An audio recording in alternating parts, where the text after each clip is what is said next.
ஒரு சிறிய காற்றானது பெரிய தீப்பொறியையே எரிய வைக்கின்றது. உன்னுடைய சிறிய முயற்சி கூட பெரும் வெற்றியை பெற்றுவிடும் என்னுடைய அருள் இருப்பதினால். நீ உன்னை முதலில் நம்பினால்தான் அடுத்தவர்கள் உன்னை மதிப்பார்கள். உன்னை நீ மதிக்காமல் பிறரிடத்தில் உன்னை நீ தாழ்த்தி வெளிப்படுத்தும் பொழுது அவர்களுக்குள்ளும் அந்த சந்தேகத்தை நீயே விதைத்து விடுகின்றாய். எது தொடங்கும் பொழுதும் அது உனக்குள் இருந்துதான் தொடங்குகின்றது. எது முடிவடையும் பொழுதும் அது உனக்குள் தான் முடிவும் அடைகின்றது. நீ சந்திக்கின்ற துன்பமானாலும் இன்பமானாலும் எல்லாவற்றிற்கும் உன்னுடைய மனமும் செயல்களும் தான் காரணமாக அமைகின்றது. பல விஷயங்களில் உன்னுடைய மனமும் செயல்களும் இணைந்து ஒரு நல்ல இணக்கத்தை பெற்றிருப்பதால், அதை கண்டறிந்து நான் பலமுறை வியந்திருப்பதால், உன் பக்தியால் மெய்சிலிர்த்திருப்பதால் உனக்கு கோடியில் ஒருவருக்கு கிடைக்கக்கூடிய அதிர்ஷ்டத்தை உன் வாழ்க்கையில் வைத்து விட்டேன். அலைகள் வந்தாலும் கடல்கள் பின்வாங்குவதில்லை. தடைகள் வந்தாலும் நீ முன்னேறிதான் கொண்டிருக்கின்றாய். உன் வலிமை உன் மனதில்தான். அதை யாராலும் கொள்ளையடிக்க முடியாது. நீ நினைக்கின்றாய் உன்னுடைய வாழ்க்கை பிறரை நம்பியோ பிறருடைய செயல்களாலோ சொற்களாலோ பிறருடைய வாழ்க்கை முறையிலோ சார்ந்திருக்கின்றது என்று. நிச்சயம் அப்படி கிடையாது. பிறர் உன்னுடைய வாழ்க்கையில் எதையும் செய்துவிட முடியாது. அவர்கள் உனக்கு துன்பத்தையும் கொடுக்க முடியாது, இன்பத்தையும் கொடுக்க முடியாது. எல்லாமே உன்னுடைய மனநிலைதான். உன் மனதை நீ பலமாக வைத்திருந்தால், இல்லை உன் மனதை நீ பலவீனமாக வைத்திருந்தால், இந்த இரண்டு விஷயங்கள் தான் உன் வாழ்க்கையை தீர்மானிக்கின்றது. பிறருடைய செயல்கள் நீ பலவீனமாக இருப்பதால் தான் உன்னை பாதிக்கின்றதே தவிர அவர்களுடைய செயல்கள் உன்னை பாதிக்கவில்லை. உன்னை நீ எந்த சூழ்நிலையில் எப்படி வைத்திருக்கின்றாய் என்பதை பொறுத்துதான் உன் வாழ்க்கை நிலை இருக்கின்றது. உன்னால் எல்லாம் முடியும் என்று நீ நம்பி எல்லா விஷயத்திலும் இறங்கு. நான் கொடுக்கக்கூடிய வாய்ப்புகளை எல்லாம் இனி சரியாக நீ பயன்படுத்தி கொண்டால் பேரதிர்ஷ்டம் உன்னை தேடி வரும் என்பதில் ஐயமே இல்லை. கோடியில் ஒருவருக்கு கிடைக்கக்கூடிய அதிர்ஷ்ட வாய்ப்பை நான் இன்றைய தினம் உனக்கு கொடுத்து விட்டேன். அதை சரியாக பயன்படுத்தி வெற்றி காண்பது உன் கரத்தில் தான் இருக்கின்றது. இறைவன் அருள் வந்தால் வாய்ப்புகளை வழங்குவான். அந்த வாய்ப்புகளை சரியாக பயன்படுத்தி வெற்றி காண்பதற்கு உன்னுடைய முயற்சியும் உந்துதலும் மிகவும் முக்கியம். மழை பெய்த பின் நிலம் பசுமையாகின்றது. சோதனைக்கு பின் உன்னுடைய வாழ்க்கையும் பசுமையாகின்றது. துளி துளியாக நீர் சேர்ந்து பெரிய கடல் ஆகின்றது அல்லவா? அதுபோல உன் சிறு சிறு முயற்சிகள் பெரிய வெற்றியை நிச்சயம் பெறும். நான் ஒரு விஷயத்தை சொல்கின்றேன், அதை சற்று மனக்காட்சியில் கொண்டு வந்து பார். ஒரு ஏணிப்படி இருக்கின்றது. அதில் மரக்கட்டைகள் அருகருகே பின்னப்பட்டிருக்கின்றது. ஒருவன் ஏறுகின்றான். சுலபமாக ஏறி அந்த இடத்தை பிடித்து விடுகின்றான். இன்னொரு ஏணிப்படி இருக்கின்றது.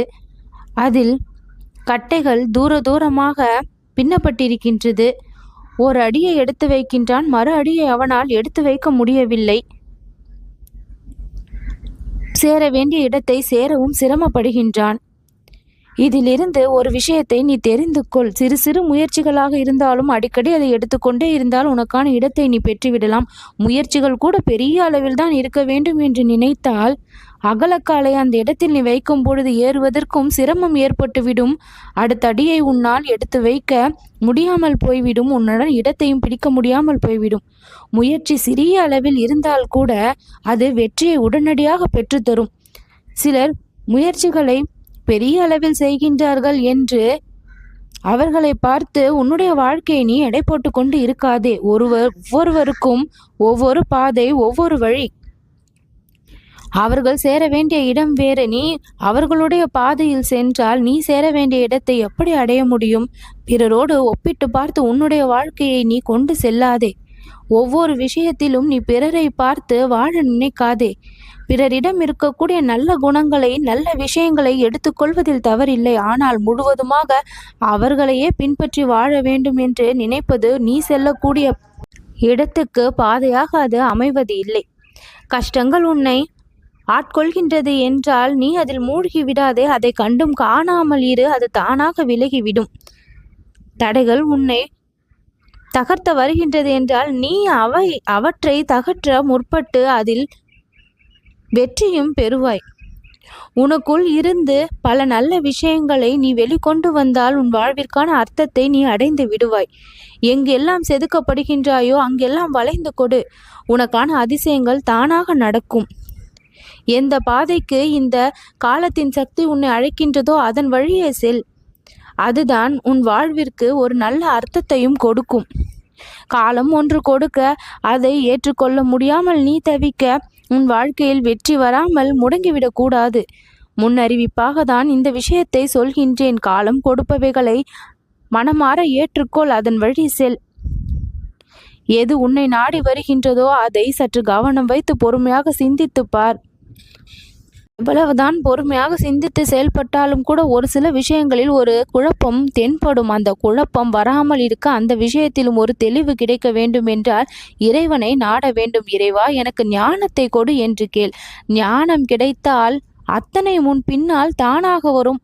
பொன் வேண்டும், பொருள் வேண்டும், கல்வி வேண்டும், வேலை வேண்டும் என்று தனித்தனியாக அனைத்தையும் கேட்டுக்கொண்டிருக்கின்றாய். ஞானம் என்கின்ற ஒன்றை நீ பிரதானமாக கேட்டால் அனைத்துமே உன் பின்னால் தானாக வரப்போகின்றது. அதை யாரும் செய்வதில்லை. எது தேவையோ அதை நாடுவது இல்லை. தேவையில்லாத விஷயங்களை நாடி சோர்வடைந்து ஆரோக்கியத்தை இழந்து தவிக்கின்றோம். இறுதியில் காலம் முடிந்தது பிறகு ஞானத்தை தேடி ஓடுகின்றோம். கையில் இருக்கக்கூடிய இனிப்பை விட்டு விட்டு எங்கெங்கேயோ தேடிக்கொண்டிருக்கின்றோம். அருகில் இருப்பதை கண்கள் பார்க்க மறுக்கின்றது. தெரிந்தாலும் அந்த பக்கம் திரும்புவதில்லை. பற்றற்ற வாழ்க்கை வேண்டும், ஞானத்தை நாடு என்றால் பற்றுள்ள வாழ்க்கையை தான் அனைவரும் விரும்புகின்றார்கள். ஆனால் இறுதியில் எல்லாம் தெரிந்த பின் அந்த பற்றற்ற நிலையை அடைய வேண்டும் என்று துடிக்கின்றார்கள். ஆரோக்கியத்தை இழந்து எதையும் அனுபவிக்க முடியாது என்பதை மறந்து அதற்கான விஷயங்களில்தான் ஈடுபடுகின்றார்கள். செய்யக்கூடாதவற்றில்தான் மனமானது இன்பத்தை தேடுகின்றது. செய்ய வேண்டிய விஷயத்தை கண்டு கொள்வது இல்லை. உண்மையை மனதில் புரிந்து கொண்டு உள்வாங்கிக் கொண்டு இறைவனை தேடினால் அந்த இறைவன் உனக்குள்ளே இருப்பதை நீ உணர்ந்து கொள்ளலாம். புது புது நன்மைகள் எல்லாம் இனி உன்னை தேடி வரும். என்னுடைய வாக்கு உன்னுடைய செவிகளில் பட்டு விட்டது. அதிர்ஷ்ட வாய்ப்புகள் எல்லாம் உனக்கு கிடைக்க பெற்று சரியாக பயன்படுத்தி மிக பெரிய உயரிய இடத்தை உன் வாழ்க்கையில் நீ பிடித்து கொள்வாய். கணபதியின் அருள் உன் வாழ்க்கையில் பரிபூர்ணமாக கிடைத்திருப்பதால் நல்ல பெரிய முன்னேற்றம் உடனே கிடைத்து உன் வாழ்க்கையில் பேரதிர்ஷ்டத்தை நீ பெற்றிடுவாய். உடனுக்குடன் நல்ல செய்திகளும் மிக நல்ல விஷயங்களும் உன் வாழ்வை வந்து அடைந்து கொண்டே இருக்கும். ஒவ்வொரு நாளும் இன்பமாக நீ வாழ்வதற்கான யுக்தியை நீ அறிந்து கொள்வாய். என்னுடைய வாக்கு உன் மனதில் ஒரு சிறு மாற்றத்தை ஏற்படுத்தினால் கூட அது வளர்ச்சியின் முன்னேற்றத்தின் அடித்தளமாக தான் இருக்கும். எல்லாவற்றிற்கும் உன் முயற்சியின் எல்லாவற்றிற்கும் நான் துணை நிற்பேன். தன்னம்பிக்கையோடு நீ எழுந்தால் உன் பக்கம் இந்த உலகமே வரக்கூடிய அளவிற்கு உன் வாழ்க்கை மலரும். எதை செய்த பொழுதிலும் நம்பிக்கையோடு செய், முழு ஈடுபாட்டோடு செய். அதில் உனக்கு வெற்றிதான் கிடைக்கும். நல்லது நடக்கும்.